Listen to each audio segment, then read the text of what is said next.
Lance Fisher, Thin Blue Lie Audit. So today I want to do something a little bit different for my members because I appreciate you guys. Thank you for signing up and supporting this channel. So today I'm going to do a members only video. First one, so if you're a member, I appreciate it.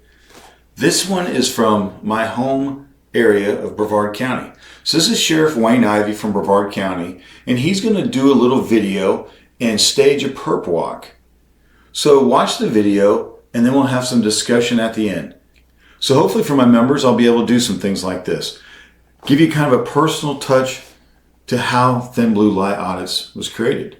How did this monster get created? So watch the video. We'll have some commentary at the end, and then I'll give you some contact information. Thank you. Hello everyone, I'm Sheriff Wayne Ivey of the Brevard County Sheriff's Office.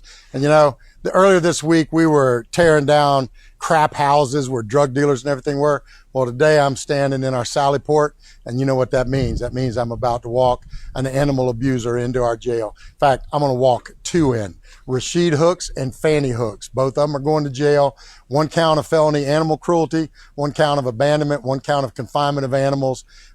Judge Henderson put no bonds on the warrants, the felony warrants. Rashid, yeah, he's going to take the ride also for being a habitual traffic offender as he got in his car and tried to maneuver away from us today, but that didn't work either. So Agent Helbig's been working this case along with our animal enforcement officers. It actually started back in May. When we started to receive complaints about dogs being kept in cages all day long, hardly ever being let out at any time, day or night.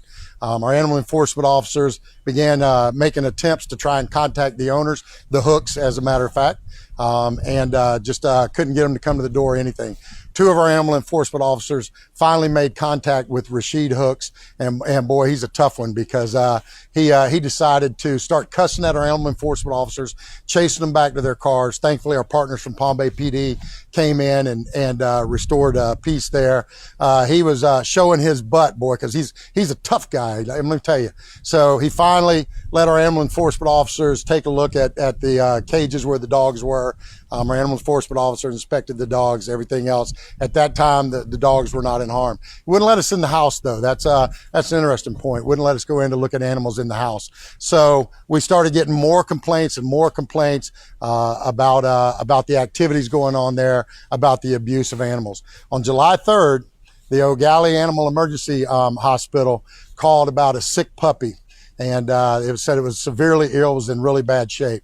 The puppy was brought in by Rashid Hooks, but guess what? He didn't tell us, the people there at the hospital, that he was Rashid Hooks. No, he used a different name. He made up a name and went in, basically identity theft, but went in and told him, I'm dropping this puppy off and the puppy's sick. So the puppy was sick. In fact, the puppy was extremely malnourished.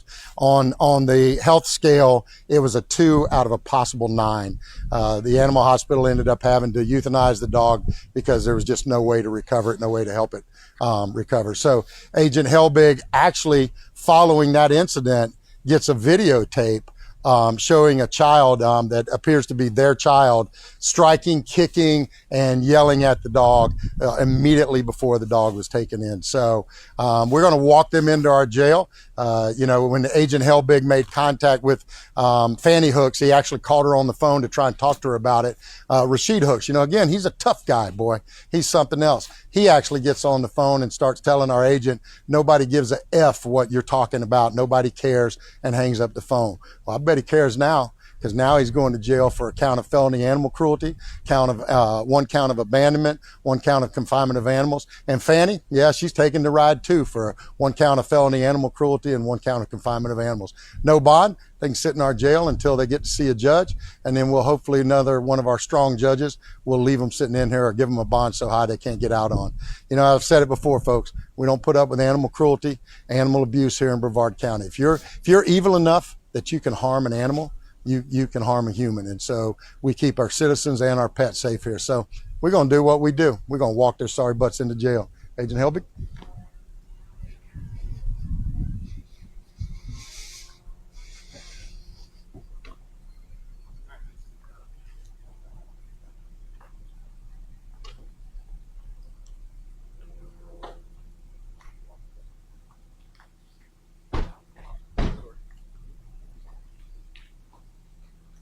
Ain't no sense in being ashamed now. You was proud before.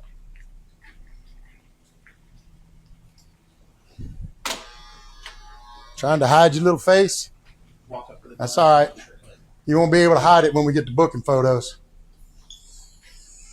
Don't harm an animal in Brevard County. So what you just saw, and we've talked about this, I don't talk about tactics, I don't talk about the cases, I don't talk about, ooh, they were charged with animal abuse. I don't care. Animal cruelty, I don't care. Yeah, I'm not happy with it, but we're here to talk about the rights of our citizens. In 2000, the Second Court of Appeals in New York have ruled that staged perp walks are unconstitutional. So would this be considered that? Two people sitting in the back of a police vehicle while Sheriff Wayne Ivey goes on for 4.5 minutes about the charges, about how horrible these people are? Again, it's not about the charges. It's about the rights. The First, the Fourth, the Fifth, Eighth Amendment rights. Citizens have these rights. It's the criminal justice system that determines guilt, not the sheriff's camera. So as top leaders, we need to do better. Let the court systems play themselves out. We don't need the publicity stunts. I get it. You're an elected official. I understand that. But let's think about the people that are involved. Members, thank you for joining the fight with me, defending us against failed leadership, failed accountability. I'll try to do perks like this because I do appreciate everything you guys have done to help offset the cost of public records, the equipment, the time, the energy, just to make this worth it. So I appreciate it. If you have any questions, just reach out to me. thinbluelightaudits@gmail.com. Let me know what you think. What do you want to see? Do you want to know my backstory? Do you want to know how Chief of Jail created this monster called Thin Blue Light Audits? You want to know what chapter I was created in? My drive, my motivation, questions. People are like, oh, yeah, you must have gotten fired. Not true. Retired deputy chief. It is what it is.